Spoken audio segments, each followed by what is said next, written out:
Hello बच्चों, स्वागत है आपका एडुग्रक्स में। मैं हूं रितिका और आज की क्लास में बच्चों हम करेंगे क्लास 9th चैप्टर टिश्यूज की एनसीईआरटी एक्सरसाइज। एनसीईआरटी एक्सरसाइज करने वाले हैं क्योंकि हमने चैप्टर डिस्कस कर लिया है। आप एक काम कीजिए, आप अपना चैप्टर पढ़ लीजिए अगर आपने नहीं पढ़ा हो तो, और फिर आप वापस आइए और फिर हम डिस्कस करते हैं हमारी एनसीईआरटी की एक्सरसाइजेस। ठीक है, थोड़ा सा ब्रीफ बच्चों मैं आपको खुद ही दे देती हूँ अगर आपने प्रीवियस कोई भी वीडियो नहीं देखी है या फिर आपने चैप्टर जो है वो नहीं पढ़ा है। ठीक है, टिश्यू बच्चों, टिश्यू क्या होता है? टिश्यू एक ग्रुप ऑफ सेल्स कहलाता है। Tissue is a group of cells जिनका क्या हो बच्चों, ग्रुप ऑफ सेल्स जिनका सिमिलर क्या है, जिनका सिमिलर फंक्शन है और वहीं जिनका सिमिलर स्ट्रक्चर है। Tissue is defined as a group of cells that has a similar function and similar structure. Clear बात। हम अब टिश्यू की जरूरत क्यों पड़ी बच्चों? What is the need of the tissues? Tissues की नीड हमें इसलिए पड़ी क्योंकि जब मल्टीसेलुलर ऑर्गेनिजम्स आए उनको डिवीजन ऑफ लेबर करना पड़ा। डिवीजन ऑफ लेबर करने के लिए टिश्यू की फॉर्मेशन जो है वो उस टाइम पे हुई। ठीक है, इसके अलावा जो बात आती है टिश्यूज की, हम अपनी चैप्टर में 2 टाइप के टिश्यूज पढ़ेंगे बच्चों। Will study majorly two types of tissues. सबसे पहला हम पढ़ेंगे प्लांट टिश्यू कि हमारे पास जो प्लांट टिश्यू है बच्चों वो क्या होगा, और दूसरा हम डिस्कस करते हैं एनिमल टिश्यू। ठीक है, दूसरा हम डिस्कस करते हैं एनिमल टिश्यू। प्लांट टिश्यू के बारे में आ जाते हैं बच्चों। प्लांट टिश्यू जो है उनको हमने 2 पार्ट्स में कैटेगराइज किया है। ठीक है, प्लांट टिश्यूज को हमने 2 पार्ट्स में कैटेगराइज किया है।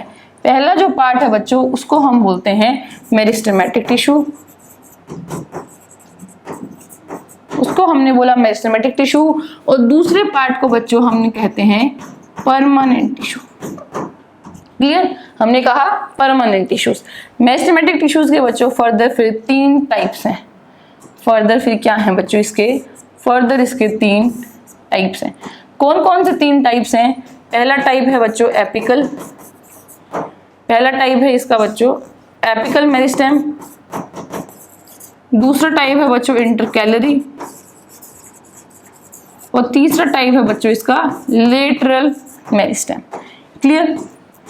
परमानेंट टिश्यू जो आते हैं बच्चों, परमानेंट टिश्यूज को हम 2 टाइप में कैटेगराइज करते हैं। सबसे पहला आता है हमारे पास सिंपल परमानेंट टिश्यू, और दूसरा बच्चों हमारे पास आता है कॉम्प्लेक्स परमानेंट टिश्यू। ठीक है, सिंपल परमानेंट टिश्यू और कॉम्प्लेक्स परमानेंट टिश्यू। अब सिंपल टिश्यू जो है बच्चों उसको भी हम फर्दर 3 पार्ट्स में कैटेगराइज करते हैं। कौन कौन से 3 पार्ट्स हैं? पहला पार्ट है बच्चों आपका पैरेन्काइमा, दूसरा है बच्चों कोलेनकाइमा, और तीसरा है बच्चों आपका स्क्लेरेन्काइमा। क्लियर, तीसरा है आपका स्क्लेरेन्काइमा। कॉम्प्लेक्स टिश्यूज को भी बच्चों हम 2 पार्ट्स में कैटेगराइज करते हैं, जिसमें से आपका पहला पार्ट आता है जाइलम और दूसरा पार्ट आता है फ्लोएम। क्लियर है, ये फ्लो चार्ट क्लियर हुआ बच्चों आपको? ये फ्लो चार्ट आप इसके स्क्रीनशॉट ले सकते हैं, आप इसको देख सकते हैं, इसको पढ़ सकते हैं, नोटबुक में भी आप इसको बना सकते हैं। ठीक है, याद रखना लेकिन इसको 2 पार्ट में डिवाइड किया। मेरिस्टेमेटिक टिश्यू बच्चों वो टिश्यूज होते हैं जो कि डिवाइडिंग सेल्स होती हैं। ठीक है, एपिकल टिश्यू एकदम एपिक्स में प्रेजेंट होगा जो कि रूट और शूट की टिप में प्रेजेंट होगा, उनकी ग्रोथ के लिए हेल्प करेगा। इंटरकैलरी टिश्यू बच्चों नोड्स में प्रेजेंट होगा, नोड में जो भी मूवमेंट होगी उसके लिए रिस्पॉन्सिबल होगा। लेटरल टिश्यू जो है बच्चों वो साइड्स में प्रेजेंट होता है स्टेम या रूट के, और उसकी विड्थ जो है उसकी विड्थ के लिए रिस्पॉन्सिबल होता है। क्लियर। परमानेंट सिंपल टिश्यू में जो पैरेन्काइमा है बच्चों वो रिस्पॉन्सिबल होगा मेनली स्टोरेज ऑफ फूड के लिए। उसके अंदर क्या होती हैं? थिन वॉल्स प्रेजेंट होती हैं, इंटरसेलुलर स्पेस जो है वो बहुत सारा प्रेजेंट होता है। कोलेनकाइमा जो होता है बच्चों उसमें इंटरसेलुलर स्पेस जो है वो प्रेजेंट नहीं होता। इसकी जो सेल वॉल होती है उसमें कॉर्नर्स में जो थिकनिंग्स होती हैं वो प्रेजेंट होती है। स्क्लेरेन्काइमा जो है बच्चों वो एक डेड टिश्यू है। ऑल्दो कोलेनकाइमा और पैरेन्काइमा क्या है? लिविंग टिश्यूज हैं। स्क्लेरेन्काइमा एक डेड टिश्यू है जिसमें लिग्निन की डिपोजिशन जो है वो हमें पाई जाती है। लॉन्ग नैरो सेल्स हमें देखने को मिलती हैं। कॉम्प्लेक्स में जाइलम और फ्लोएम आता है। जाइलम में फर्दर बच्चों 4 टाइप की सेल्स देखने को मिलती हैं। जाइलम में हमें सेल्स देखने को मिलेंगी ट्रकीज, वेसल्स, जाइलम पैरेन्काइमा और जाइलम फाइबर्स। क्लियर बात। इनका काम, जाइलम का काम है वाटर कंडक्शन करना। फ्लोएम का काम है बच्चों फूड ट्रांसपोर्ट करना। फर्स्ट है फ्लोएम, फर्स्ट है फूड। फ्लोएम में भी 4 टाइप की सेल्स हमें देखने को मिलती है। Sieve tube cells, companion cells, phloem parenchyma और फ्लोएम फाइबर्स। क्लियर है इतनी बात? ये सारा कहानी हुई हमारे पास प्लांट टिश्यूज की। अब एक बार एनिमल टिश्यू की भी थोड़ी बहुत कहानी देख लेते हैं। एनिमल टिश्यू की जो कहानी है बच्चे, एनिमल टिश्यूज भी हमारे पास 4 टाइप के होते हैं, ठीक है। 4 टाइप के हमारे पास एनिमल टिश्यूज जो है वो प्रेजेंट है। सबसे पहला आता है एपिथेलियम, एपिथेलियम टिश्यू। दूसरा हमारे पास आता है बच्चों कनेक्टिव टिश्यू। थर्ड हमारे पास आता है बच्चों मस्कुलर टिश्यू।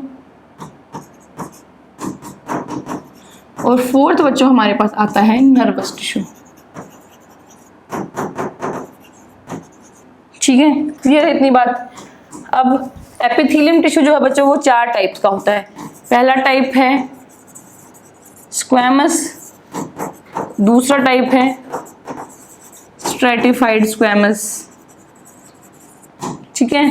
थर्ड टाइप है क्यूबॉइडल, क्यूब टाइप की सेल्स दिखेंगी। फोर्थ है कॉलमनार, कॉलम टाइप की सेल्स दिखेंगी, ठीक है। कॉलमनार को हम कभी कभी बोल देते हैं सीलिएटेड एपिथेलियम टिश्यू, की उसमें सीलिया जो है वो प्रेजेंट होता है। कनेक्टिव में हमने मेजरली 3 टाइप का 6 टाइप पढ़ा था बच्चों। ब्लड, बोन देखा था हमने, फिर हमने देखा था लिगामेंट, टेंडन्स, कार्टिलेज, और उसी के साथ साथ हमने देखा था areolar connective tissue, areolar connective tissue. Clear. जब हमने मस्कुलर टिश्यू पढ़ा था हमने बच्चों 3 टाइप की मसल्स देखी थी। पहली थी स्टीरिएटेड, दूसरी थी स्मूथ, और तीसरी थी कार्डियक। क्लियर, तीसरी थी बच्चों कार्डियक। नर्वस टिश्यू में इस तरह का कोई टाइप नहीं देखा हमने सिर्फ और सिर्फ न्यूरॉन जो है उसका स्ट्रक्चर देखा था कि न्यूरॉन किस तरह से दिखता है और किस तरह से न्यूरॉन का जो फंक्शनिंग है वो होती है। इस तरह से अलग टाइप जो है वो अवेलेबल नहीं है नर्वस टिश्यू में। क्लियर बात बच्चों, ये भी टेबल आपको याद होनी चाहिए, समझ आनी चाहिए। इसके जो फंक्शंस हैं वो सारे के सारे आपको समझ आने चाहिए, आपको याद होने चाहिए, ठीक है। चलिए अब प्लांट टिश्यू देख लिया, थोड़ी सी ब्रीफिंग एनिमल टिश्यू के बारे में भी कर लेते हैं। एनिमल टिश्यू में एपिथेलियम टिश्यू जो है बच्चों वो आउटर कवरिंग देता है, जिसकी स्किन की लाइनिंग ऑफ माउथ है, लाइनिंग ऑफ इसोफेगस है, लाइनिंग ऑफ लंग एल्वुलाई है, लाइनिंग ऑफ किडनी ट्यूब्यूल्स हैं, वो सारा का सारा हमें एपिथेलियम टिश्यू में देखने को मिलता है। क्लियर।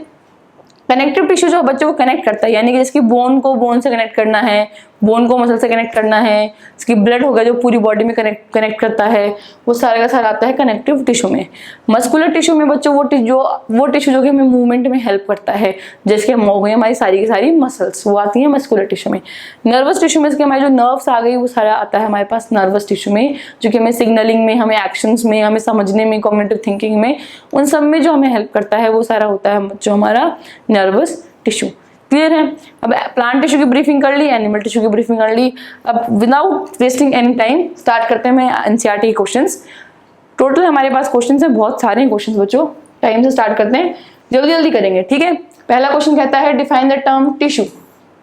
पूछा गया है टिश्यू क्या है। ये तो बहुत ही ईजी है। टिश्यू क्या है अभी मैंने आपको बता दिया। What is an tissue? Tissue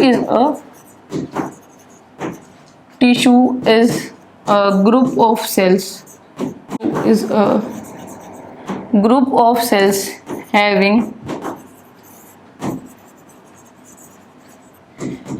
similar function and similar structure,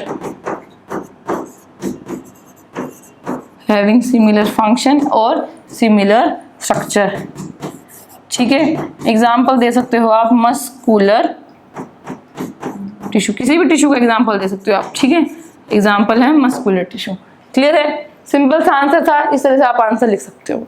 no need to worry, no need to write anything more, सिर्फ सिंपल सा पूछा है, टिश्यू का बारे में बताना है तो डिफाइन कर दिया हमने, ठीक है। चलिए अगला question, how many types of elements together make up the xylem tissue, name them. ठीक है, जाइलम टिश्यू के बारे में पूछा है, कितनी मेकअप करते हैं? टोटल 4 होते हैं, 4, ठीक है। टोटल पूछा है कितने होते हैं, हाउ मेनी, 4, ठीक है। आंसर करना है, जब पूछा है हाउ मेनी तो आंसर करना है 4। नेम देम पूछा है तो आप बता सकते हैं जाइलम के जो कॉन्स्टिट्यूएंट्स हैं, जाइलम के जो कॉन्स्टिट्यूएंट्स हैं वो बता सकते हैं, ठीक है। पहला क्या था बच्चों हमारे पास, ट्रकीड्स, दूसरा वेसल्स, तीसरा जाइलम पैरेन्काइमा, और फोर्थ क्या है बच्चों हमारे पास? फोर्थ हमारे पास है जाइलम फाइबर्स। फोर्थ क्या है बच्चों हमारे पास? Xylem fibres. क्लियर हुई बात? ठीक है, इस तरीके से आप बता सकते हो, चार के चारों हमारे पास। ठीक है, मेनली जो बच्चों ट्रकीट्स और वेसल्स हैं, एक्स्ट्रा इन्फॉर्मेशन मैं आप लोगों को दे रही हूँ, साथ साथ पढ़ा भी रही हूँ। ठीक है, ट्रकीट्स और वेसल्स जो हैं बच्चों वो मेनली हेल्प करते हैं वाटर के ट्रांसपोर्टेशन में। ठीक है, जाइलम पैरेन्काइमा जो है बच्चों वो स्टोरेज में हेल्प करता है, storage of food. Xylem fibres जो है बच्चों वो मेनली सपोर्ट प्रोवाइड करता है। क्लियर? वो मेनली क्या करेगा? सपोर्ट जो है सपोर्ट प्रोवाइड करेगा। ठीक है, ये हट गया जाइलम पैरेन्काइमा और यहाँ पे हमारे थे फाइबर्स। ठीक है, क्लियर है? क्लियर है इतनी बात बच्चों? ठीक है, वेसल जो है इस तरीके से वेसल्स हमें दिखते हैं, बहुत सारे पिट्स प्रेजेंट होंगे वेसल्स में। ठीक है, ये बहुत सारे क्या होते हैं? पिट्स प्रेजेंट होते हैं। जो डायग्राम मैंने बनाया ये है वेसल्स का। ठीक है, लॉन्ग होंगे और थोड़े से वाइड होंगे। ट्रकीट्स क्या होंगे? थोड़े से नैरो हो जाते हैं वेसल्स से। क्लियर है बात इतनी? क्लियर? चलिए नेक्स्ट क्वेश्चन अब हमारा कहता है how are simple tissues different from complex tissues in plants. Plants के बारे में पूछा गया है। प्लांट्स के केस में सिंपल टिश्यू और कॉम्प्लेक्स टिश्यू में डिफरेंस क्या है? ठीक है, ठीक है, एक साइड लिख देते हैं सिंपल टिश्यू, चलिए एक साइड लिख देते हैं कॉम्प्लेक्स टिश्यू। चलिए डिफरेंस देखते हैं। पहला difference, what is a simple tissue? Simple tissues are the tissues they have same type of cells, they have same type of cells।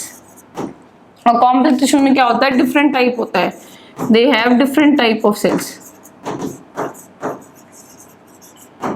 they have different types of cells। Clear बात? अब example से समझा सकते हो आप। इसमें example क्या आ जाएगा? पैरेन्काइमा। पैरेन्काइमा किस तरह से सेल्स होंगी? इसमें इंटरसेलुलर स्पेस गिवन है, डायग्राम बना सकते हैं आप। ठीक है, ये हो गया पैरेन्काइमा। इसमें आप एग्जाम्पल दे सकते हैं जाइलम का। ठीक है, जाइलम में आप बना सकते हैं कि कुछ इस तरीके से होगा हमारे पास, जिसमें पिट्स प्रेजेंट हैं, फिर इस तरीके से वेसल्स प्रेजेंट होगा, इसके इसी के साइड में कुछ इस तरीके से जाइलम पैरेन्काइमा प्रेजेंट होगा। क्लियर? क्या बनाया मैंने? ये मैंने बनाया जाइलम का डायग्राम। पहला क्या है हमारे पास? ट्रकीट्स दिखाए हैं, दूसरा दिखाया मैंने वेसल्स, ये दिखाया मैंने जाइलम पैरेन्काइमा। क्लियर? इस तरीके से आप दिखा सकते हैं। ये सिंपली क्या है? This is simply a parenchyma. Clear बात इतनी? इस तरह से आप बच्चों डायग्राम के थ्रू भी रिप्रेजेंटेशन कर सकते हो अपनी। Clear? Moving on to the next question. अगला क्वेश्चन हमारा कहता है differentiate between parenchyma, collenchyma and sclerenchyma on the basis of their cell wall. Cell wall के बेसिस पे आपको डिफरेंशिएट करना है। ठीक है, सेल वॉल के बेसिस पे आपको डिफरेंशिएट करना है। एक साइड लिख लेते हैं बच्चों, चलिए। ठीक है, ये है हमारे पास पैरेन्काइमा,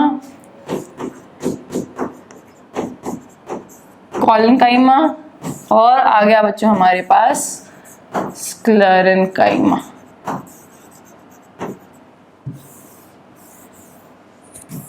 ठीक है, चलिए सेल वॉल के बेस पे डिफरेंस। पैरेन्काइमा की जो सेल वॉल होती है तो बहुत थिन होती है। ठीक है, थिन सेल वॉल इस तरीके से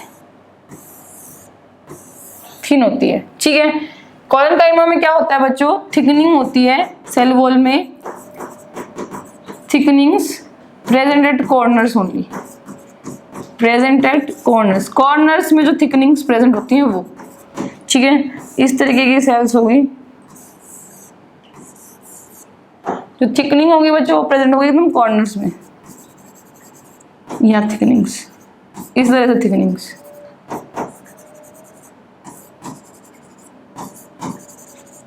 इस तरीके की थिकनिंग जो है बच्चों प्रेजेंट होती है कॉर्नर्स में, कोलेनकाइमा में। क्लियर बात इतनी? क्लियर। कोलेनकाइमा में क्या होता है बच्चों, पूरी की पूरी सेल वॉल में थिकनिंग होती है। इसमें थिकनिंग होती ही नहीं है, इसमें थिकनिंग, कोलेनकाइमा में थिकनिंग होती नहीं है, ठीक है बच्चों। कोलेनकाइमा में थिकनिंग होती है सिर्फ कॉर्नर में होती है, कोलेनकाइमा में ओवरऑल थिकनिंग होती है। और किसकी थिकनिंग होती है बच्चों, लिग्निन की। लिग्निन की थिकनिंग होती है। किस तरीके से दिखता है, इस तरीके से, ये थिकनिंग, ये थिकनिंग जो है बच्चों ये प्रेजेंट है। Long narrow cells. क्लियर है? क्लियर? Differences clear? पैरेन्काइमा में थिकनिंग नहीं होती है, थिन सेल वॉल होती है। कोलेनकाइमा में जो थिकनिंग होती है वो सिर्फ और सिर्फ कॉर्नर्स में होती है। कोलेनकाइमा में ओवरऑल थिकनिंग होती है, लॉन्ग और नैरो इस तरीके से हमें जो सेल है वो दिखती है। आप डायग्राम भी बना सकते हैं for better representation. Clear? NCERT book में इतने सुंदर सुंदर डायग्राम दिए हैं पैरेन्काइमा, कोलेनकाइमा, कोलेनकाइमा के। आप वो डायग्राम्स देखिए, प्रैक्टिस कीजिए बनाने के, और एग्जाम में जिस तरह से आप फिर एकदम फास्ट आप डायग्राम जो है वो बना पाओगे। एग्जाम में तो लिमिटेड टाइम है, आप 10 मिनट तो एक डायग्राम पे नहीं लगा सकते हो, है ना। आपको जल्दी जल्दी बना, एक ही मिनट में आपको तीनों के तीनों डायग्राम्स बनाने पड़ेंगे। तो थोड़ी सी आप पहले एक बार प्रैक्टिस कर लीजिए ताकि एग्जाम्स में आप कम समय में अच्छे अच्छे सुंदर सुंदर डायग्राम्स आप बना पाए। क्लियर? चलिए आगे बढ़ते हैं अगले क्वेश्चन की तरफ। 1 करोड़ का सवाल है आपके लिए बच्चों। पूछा गया है what are the functions of stomata. वो तो बहुत इजी क्वेश्चन है, 1 करोड़ का नहीं है, 1 लाख का ही है, ठीक है। सिंपल सा पूछा गया है स्टोमेटा का फंक्शन क्या है, ठीक है। इससे पहले एक बार स्टोमेटा का डायग्राम बना देते हैं बच्चों, ठीक है। ये एपिडर्मिस है, इस तरीके से स्टोमेटा देखने को मिलता है। ये वापस एपिडर्मिस है, अगली सेल है एपिडर्मिस की, इस तरह से एपिडर्मिस की सेल चल रही है, ठीक है। डायग्राम में रिप्रेजेंटेशन, जब भी कोई फंक्शन पूछा जाए आप एक बार डायग्राम तो बना ही सकते हैं। जितने ज्यादा डायग्राम बनाएंगे ऐसा लगेगा कि उतना ज्यादा आपको आता है, और एक्चुअली आता भी है, तभी आपने डायग्राम बनाया है ना। डायग्राम से आप रिप्रेजेंटेशन कर सकते हो अपनी। पूछा गया फंक्शन क्या है स्टोमेटा का, तो फंक्शन जब पूछा जाए आपसे तो फंक्शन में बच्चों आप लोग लिख सकते हो कि स्टोमेटा जब ओपन होगा तो हेल्प करेगा किसमें, गैसेस एक्सचेंज में, ठीक है। हम लिख सकते हैं the stomata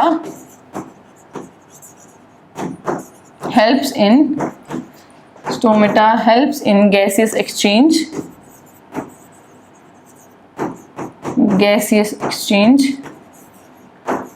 and in transpiration. Water का लॉस भी तो यहीं से होगा ना, स्टोमेटा से होगा, और ट्रांसपिरेशन जो है वो नेसेसरी है। तो ट्रांसपिरेशन, व्हाट इज ट्रांसपिरेशन बच्चों? Transpiration is the process through which the water is lost by the stomata, ठीक है। ऐसा प्रोसेस जिसके थ्रू पानी का लॉस होता है जब स्टोमेटा ओपन होगा। जब स्टोमेटा ओपन हो जाए तो पानी जो सेल्स में प्रेजेंट है वो भी तो हल्का हल्का उड़ जाएगा, है ना। तो उस लॉस को हम बोलते हैं बच्चों ट्रांसपिरेशन। ये इंपॉर्टेंट है, ये हम आगे फ्यूचर क्लासेस में हम पढ़ेंगे, अपनी हायर क्लासेस में हम देखेंगे ट्रांसपिरेशन क्यों इंपॉर्टेंट है, ठीक है। स्टोमेटा क्या करता है बच्चों? गैसेस एक्सचेंज करेगा। स्टोमेटा होता है क्यों? स्टोमेटा ओपन हुआ क्योंकि प्लांट को क्या चाहिए, फोटोसिंथेसिस करना है। फोटोसिंथेसिस के लिए 4 रिक्वायरमेंट है, sunlight, chlorophyll, water and carbon dioxide. तो कार्बन डाइऑक्साइड लेने के लिए स्टोमेटा ओपन होगा, कार्बन डाइऑक्साइड अंदर आ जाएगी, क्लियर। ऑक्सीजन जो बाय प्रोडक्ट बना था ऑक्सीजन भी बाहर चली जाएगी। क्लियर है बात इतनी बच्चों, ठीक है। स्टोमेटा का फंक्शन आप सबको समझ आया। चलिए बढ़ते हैं अगले सवाल की तरफ। अगला सवाल आपको कहता है diagrammatically show the difference between the 3 type of muscle fibres.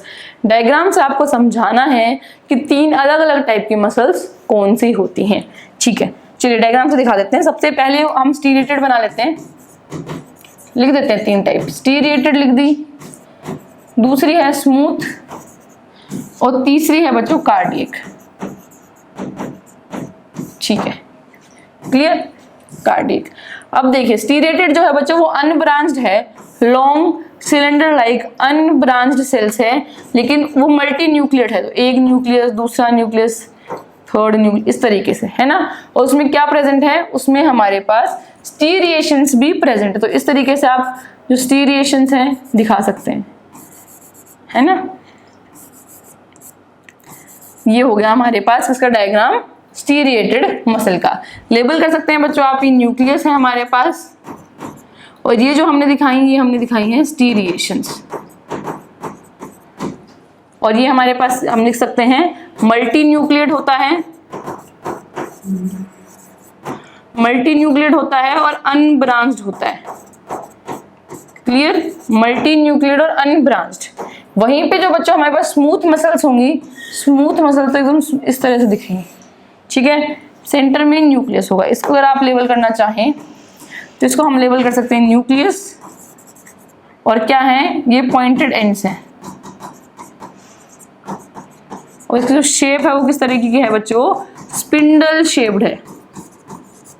क्या है ये, स्पिंडल शेप्ड है, और उसी के साथ साथ बच्चों ये अनब्रांच्ड भी है।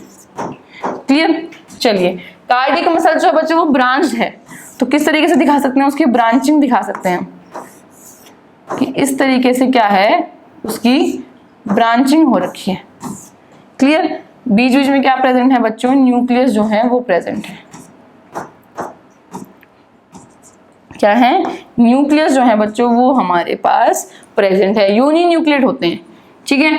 तो ये हमने बता दिया ये क्या है, ये हमारे पास न्यूक्लियस प्रेजेंट है। ये ब्रांच्ड है तो हम लिख सकते हैं ये ब्रांच्ड है, और इसमें बच्चों स्टीरिएशन जो है वो हमें देखने को मिलते हैं। तो आप इस तरीके से इसमें स्टीरिएशन जो है वो भी दिखा सकते हैं, और आप लेबल कर सकते हैं स्टीरिएशंस को। ये क्या है, ये बच्चों हमारे पास यहाँ स्टीरिएशंस प्रेजेंट है। तो डायग्रामेटिकली आप डिफरेंस देख सकते हैं स्टीरिएटेड मसल में, स्मूथ मसल में और कार्डियक मसल में।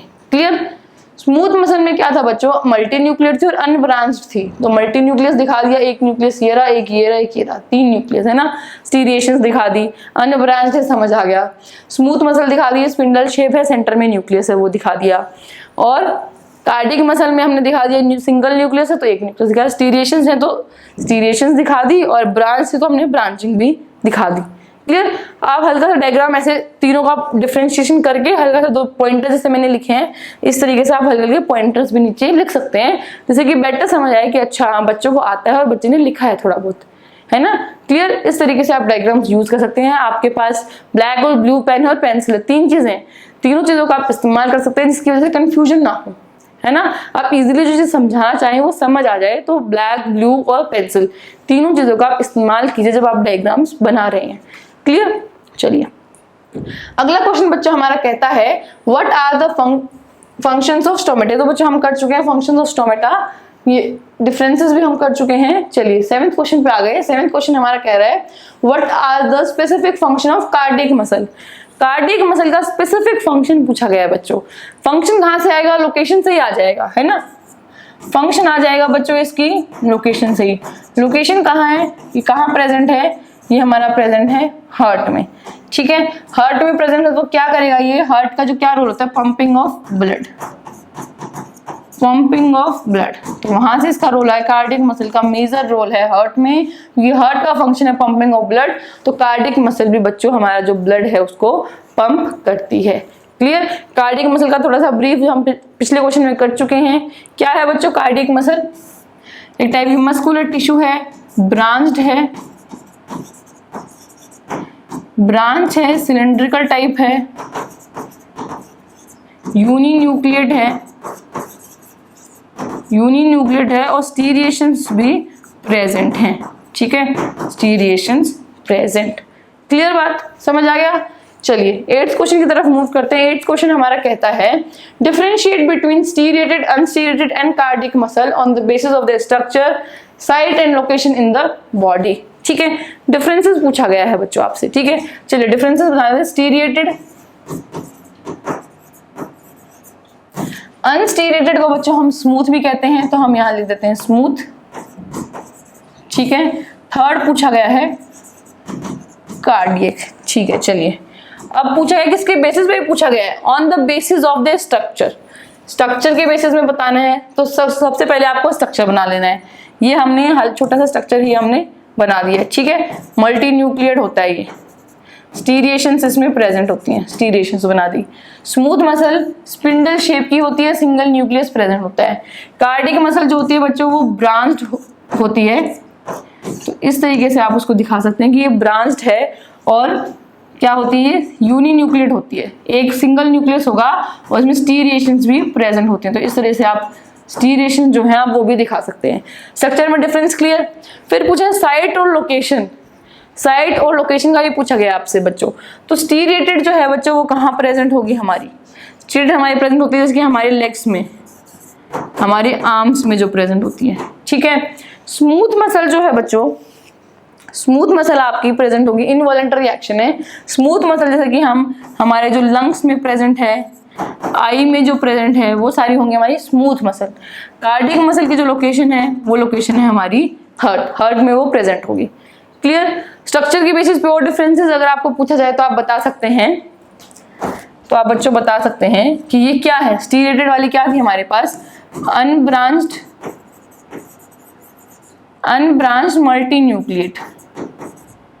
मल्टी न्यूक्लिएट और शेप में हम लिख सकते हैं सिलेंड्रिकल, ठीक है, ये भी आप बता सकते हैं। स्मूथ में आप बता सकते हैं कि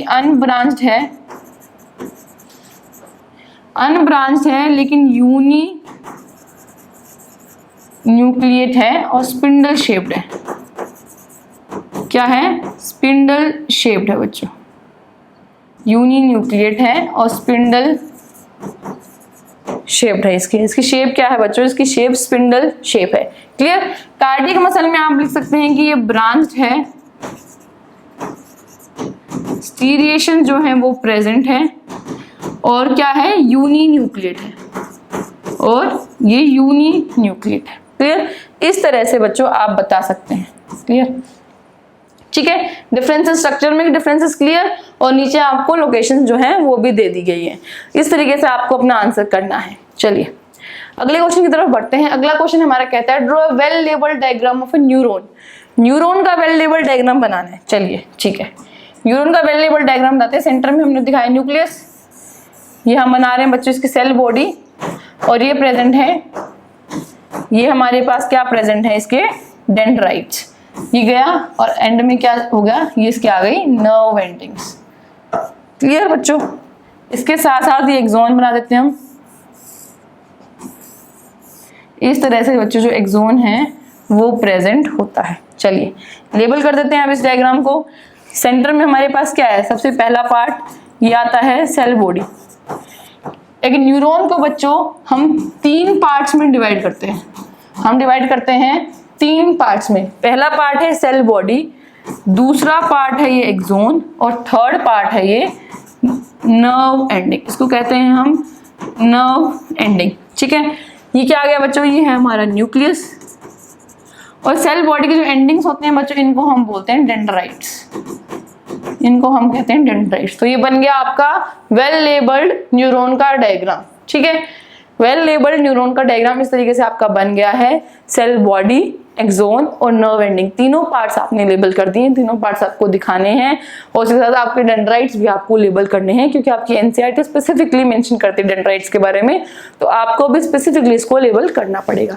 चलिए ठीक है, अगला क्वेश्चन हमारा कहता है बच्चों नेम द फॉलोइंग। चलिए नेम द फॉलोइंग है, और पूछा गया है tissue that forms the inner lining of our mouth. ऐसा टिश्यू बताना है जो कि हमारी माउथ की इनर लाइनिंग को बनाता है। ठीक है, इनर लाइनिंग को बनाता है। कौन सा बनाता है बच्चों, हमारा ये बनाता है squamous epithelium tissue.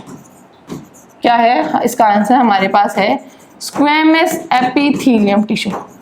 Epithelium tissue बच्चों आउटर लाइनिंग, आउटर कवरिंग जो है वो प्रोवाइड करता है।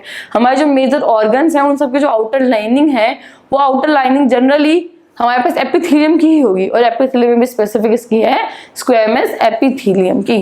क्लियर। चलिए अगला क्वेश्चन हमारा कहता है tissue that connects muscle to bone in humans. ऐसा टिश्यू कौन सा होगा, वो कनेक्टिव टिश्यू है।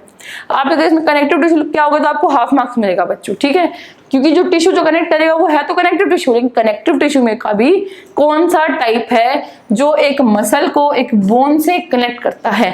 तो करेक्ट आंसर है बच्चों इसका हमारे पास टेंडेंस। क्या टेंडेंस वो कनेक्टिव टिश्यू है जो कि बोन को कनेक्ट करेगा एक मसल से। क्लियर, बोन को कनेक्ट करेगा एक मसल से। चलिए अगला क्वेश्चन कहता है tissue that transport food in plants. वो टिश्यू जो खाने को ट्रांसपोर्ट करेगा। खाने को, फूड को कौन ट्रांसपोर्ट करता है बच्चों, फूड को ट्रांसपोर्ट करता है फ्लोएम। फ्लोएम क्या है बच्चों, phloem is a type of complex permanent tissue. Phloem is a type of complex permanent tissue. Clear. D पूछा गया आपको tissue that store the fat in our body, वो कौन सा टिश्यू है जो हमारी बॉडी में फैट स्टोर करता है? कौन सा टिश्यू बच्चों? उस टिश्यू का नाम है एडिपोज टिश्यू। उस टिश्यू का नाम है बच्चों एडिपोज टिश्यू। क्लियर। ई पूछा गया आपसे connective tissue with a fluid matrix. Connective tissue, ऐसा कौन सा कनेक्टिव टिश्यू जिसका मैट्रिक्स जो है वो फ्लूइड है? कौन सा बच्चों? वो हमारे पास है ब्लड। ठीक है, ब्लड का क्या है? फ्लूइड मैट्रिक्स है। कनेक्टिव टिश्यू तो बता दिया, कनेक्टिव टिश्यू में ब्लड है हमारे पास, बोन आता है, टेंडेंस, लिगामेंट्स, कार्टिलेज आते हैं, उन सबका किसी का भी मैट्रिक्स जो है वो फ्लूइड नहीं है। सिर्फ और सिर्फ बच्चों ब्लड का जो मैट्रिक्स है वो फ्लूइड है। क्या बोलेंगे उसको हम? उसको हम कहते हैं प्लाज्मा। क्लियर। एफ का था आपका tissue present in the brain. कौन सा वो टिश्यू है जो कि ब्रेन में प्रेजेंट होता है? सबसे इजी क्वेश्चन बच्चों, नर्वस टिश्यू है ना। नर्वस टिश्यू हमारा ब्रेन में प्रेजेंट होता है। और नर्वस टिश्यू की सिंगल यूनिट क्या है बच्चों हमारे पास? नर्वस टिश्यू की सिंगल यूनिट हमारे पास होती है न्यूरॉन। क्लियर बात। अभी न्यूरॉन का हमने डायग्राम भी बनाया था। तो ये सारे क्वेश्चन बच्चों आपको आने चाहिए। कौन सा टिश्यू कहाँ प्रेजेंट है और कहाँ पे क्या फंक्शन है। तो वन लाइनर में कभी कभी ऐसे इस तरीके से, या फिर मैच द फॉलोइंग में, फिलअप्स में आपसे पूछ लिए जाते हैं, तो आपको ये ऐसी चीजें आनी चाहिए। ठीक है, चलिए बढ़ते हैं अगले क्वेश्चन की तरफ। अगला क्वेश्चन हमारा कहता है identify the type of tissues in the following. इन सारी चीजों में टिश्यू का जो टाइप है वो आपको बताना है। ठीक है बच्चों, चलिए। स्किन में कौन सा टाइप है? स्किन में बच्चों हमारे पास है एपिथेलियम टिश्यू। हमने देखा आउटर लेयर, आउटर कवरिंग कौन बनाता है? हमारे बनाता है epithelium tissue. Bark of tree क्या होता है? कोर्क बनाता है बार्क ऑफ ट्री, जो कि एक टाइप का क्या है बच्चों? एक टाइप का सिंपल परमानेंट टिश्यू है। एक टाइप का सिंपल परमानेंट टिश्यू है। बोन क्या है बच्चों? बोन एक टाइप की कनेक्टिव टिश्यू है। बोन एक टाइप का कनेक्टिव टिश्यू है। Lining of kidney tubule, lining of kidney tubule बच्चों हमारा बनाता है एपिथेलियम टिश्यू। और एपिथेलियम टिश्यू में बच्चों अगर स्पेसिफिकली पूछा जाए टाइप, तो आप बता सकते हैं क्यूबॉइडल टाइप। ठीक है, एपिथेलियम टिश्यू के 4 टाइप्स हैं, squamous, stratified squamous, cuboidal, columnar. तो उसमें से स्पेसिफिकली क्यूबॉइडल टाइप जो है बच्चों वो बताती है आपकी lining of the kidney tubules. Vascular bundle पूछा गया है आपसे बच्चों, तो वेस्कुलर बंडल में तो हमारे पास 2 टाइप के टिश्यूज आते हैं, जाइलम एंड फ्लोएम। ठीक है, जो कि क्या है? कॉम्प्लेक्स परमानेंट टिश्यू है। What are these? These are the complex permanent tissues. Clear. Vascular bundle हमारा बनाता है जाइलम और फ्लोएम। वेस्कुलर बंडल पूछ लिया जाए, वेस्कुलर टिश्यू पूछ लिया जाए, तो जाइलम और फ्लोएम ही बताना है बच्चों। जाइलम रिस्पॉन्सिबल है वाटर के ट्रांसपोर्ट के लिए और फ्लोएम रिस्पॉन्सिबल है फूड के ट्रांसपोर्ट के लिए। क्लियर। तो ये सारे क्वेश्चंस क्लियर हो गए आपके। चलिए अगले क्वेश्चन की तरफ मूव करते हैं। पूछा गया name the region in which the parenchyma tissue is present. वो रीजन बताने जहाँ पे पैरेन्काइमा जो टिश्यू है वो प्रेजेंट होता है। ठीक है, आउट इनर टू एपिडर्मिस ही प्रेजेंट होता है। इनर टू एपिडर्मिस ही प्रेजेंट होता है। यंग पार्ट्स में हमें जनरली ज्यादातर देखने को मिलता है। क्लियर। अब सेक्शन ऑफ सेम में हमने देखा था कि हमारे पास क्या था? एपिडर्मिस है। एपिडर्मिस के जो अंदर वाली जो सेल्स हैं, एपिडर्मिस के जो अंदर वाली जो सेल्स हैं वो सारी की सारी क्या हैं बच्चों? वो ये सारी की सारी क्या हैं बच्चों? ये हैं हमारे पास पैरेन्काइमा। लीफ है, जैसे कि लीफ में भी हमें देखने को मिलता है पैरेन्काइमा। ठीक है, आउटर लेयर ये क्या थी बच्चों? ये हमारी थी एपिडर्मिस की। क्लियर। चलिए अगले क्वेश्चन की तरफ बढ़ते हैं। अगला क्वेश्चन हमारा कहता है what is the role of epidermis in plants. Plants में एपिडर्मिस का रोल पूछा गया है। ठीक है, सबसे पहले एपिडर्मिस क्या थी? इस तरीके की आउटर लेयर, ये थी बच्चों हमारी एपिडर्मिस। तो क्या है ये? आउटर लेयर है, इसके बारे में बताना है। ये आउटर लेयर है। सेकेंड इसका क्या होगा? अगर ये outer layer present outer layer है तो क्या काम होगा? इसका प्रोटेक्शन का काम होगा। प्रोटेक्शन का काम होगा, प्लस प्रोटेक्शन तो देगी, कोई भी मटेरियल अंदर आए या बाहर आए उसको भी रेगुलेट करेगी एपिडर्मिस। तो क्या काम हुआ? इसका फंक्शन क्या हुआ? रेगुलेशन का भी फंक्शन हुआ। ठीक है, एनवायरनमेंट से कोई भी मटेरियल एक्सचेंज हो रहा है, या तो वो प्लांट के अंदर आ रहा है या प्लांट से वो बाहर जा रहा है, वो जो रेगुलेशन है बच्चों, वो रेगुलेशन भी हमारा एपिडर्मिस जो है वो करता है। इसी के साथ साथ एपिडर्मिस के ऊपर कभी कभी एक वैक्सी क्यूटिकल की लेयर प्रेजेंट होती है। ठीक है। कभी कभी क्या प्रेजेंट होती है बच्चों, एक वैक्सी क्यूटिकल की लेयर जो है वो भी प्रेजेंट होती है, जो कि वाटर लॉस को रिड्यूस करती है, वाटर लॉस को मिनिमाइज करती है। इसके अलावा आप बता सकते हो कि एपिडर्मिस के बीच में कभी कभी स्टोमेटा प्रेजेंट होते हैं।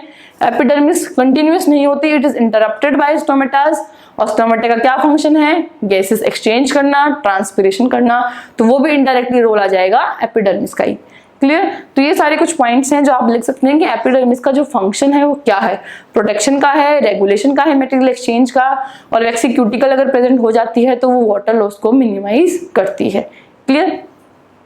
Okay, moving ahead with our next question which says how does the cork act as a protective tissue? cork protective tissue कैसे एक्ट करती है? पहली बात बच्चों, जो cork है वो होती क्या है? What is a cork? cork जो है वो होती क्या है? cork जो है बच्चों हमारा वो एक सिंपल परमानेंट टिश्यू है। cork जो है वो हमारा एक सिंपल परमानेंट टिश्यू है और ये डेड है। ठीक है। इसके जो सेल्स हैं बच्चों वो कॉम्पैक्टली अरेंज्ड हैं, there is no intercellular space, कोई भी इंटरसेलुलर स्पेस जो है वो नहीं है। तो किस तरह के सेल्स होंगे बच्चों, किस तरीके की सेल्स दिखेंगे हमें, इस तरह की एकदम कॉम्पैक्ट सेल्स दिखेंगी, एकदम पतली पतली, प्रेशराइज हो गई हैं इस तरह से कॉम्पैक्ट। बहुत सारी लेयर्स, मल्टी लेयर्स हैं, वो बहुत सारी मल्टी लेयर्स बन जाएंगे हमारे पास कोर की, और मल्टी लेयर्स जब बन जाएंगी तो प्रोटेक्शन में हेल्प करेगी, क्योंकि वो बहुत ज्यादा कॉम्पैक्टली अरेंज है, कोई भी इंटरसेलुलर स्पेस नहीं, और डेड है, उनको कोई काम नहीं होगा, कोई रिसोर्स नहीं है, लेकिन वो क्या करेंगे, सिर्फ और सिर्फ हमें प्लांट को प्रोटेक्शन प्रोवाइड करेंगे, क्योंकि कॉम्पैक्ट है। कोई भी कुछ भी प्रेशर आता है वो सारा का सारा सबसे पहले कोर्क सेल्स पे आएगा, जबकि जाइलम और फ्लोएम जो कि हमारे वेस्कुलर बंडल हैं वो बच जाएंगे, वो प्रोटेक्ट हो जाएंगे कोर्क की मदद से। ठीक है। देयरफॉर इन फीचर्स की वजह से कोर्क जो है वो एक प्रोटेक्टिव टिश्यू की तरह एक्ट करता है। क्लियर। चलिए बढ़ते हैं हमारे आज के आखिरी क्वेश्चन की तरफ, जो कि कहता है कंप्लीट दिस टेबल। इस टेबल को कंप्लीट करना है। ठीक है। फ्लो चार्ट जो दिया, परमानेंट टिश्यू दो टाइप का दिया हुआ है बच्चों, कंप्लीट ना, सिंपल और कॉम्प्लेक्स। सिंपल और कॉम्प्लेक्स, सिंपल के 3 टाइप हैं वो बताने हैं। सिंपल के 3 टाइप हैं बच्चों। पहला टाइप है, हमने पढ़ा था पैरेन्काइमा, दूसरा टाइप दिया हुआ है कॉलेन्काइमा। ठीक है। थर्ड टाइप है बच्चों स्क्लेरेन्काइमा, थर्ड टाइप है स्क्लेरेन्काइमा। कॉम्प्लेक्स के 2 टाइप, पहला जाइलम और दूसरा है बच्चों फ्लोएम। जाइलम वाटर कंडक्शन करेगा, फ्लोएम जो है वो फूड कंडक्शन करेगा, याद रखना। ठीक है। इस तरीके से हो गया क्लियर। परमानेंट टिश्यू क्या हुआ बच्चों, प्लांट का जब हम बताते हैं, जब हम लिखते हैं ना प्लांट, जब हम बताएंगे प्लांट टिश्यू, तो प्लांट टिश्यू के 2 टाइप हैं, पहला परमानेंट और दूसरा टाइप है इसका मेरिस्टेमेटिक। दूसरा टाइप है बच्चों मेरिस्टेमेटिक टिश्यू। और ये परमानेंट टिश्यू का पूछा गया था स्पेसिफिकली। परमानेंट टिश्यू 2 टाइप का, सिंपल कॉम्प्लेक्स। सिंपल के 3 टाइप, पैरेन्काइमा, कॉलेन्काइमा, स्क्लेरेन्काइमा। कॉम्प्लेक्स के 2 टाइप, जाइलम और फ्लोएम। तो बच्चों इसी के साथ हमारी जो एनसीईआरटी एक्सरसाइज है वो खत्म होती है। आई होप आप सबको सब समझ आया होगा। कोई भी अगर आपको डाउट है तो आप हमसे कनेक्ट हो सकते हैं, हमसे जुड़ सकते हैं, हमसे पूछ सकते हैं। I would be very happy and very glad to help you out in any case you require. And that's it from my side today. मिलते हैं अगली क्लास में अगले टॉपिक के साथ। Till then thank you so much, take care, keep learning and keep growing.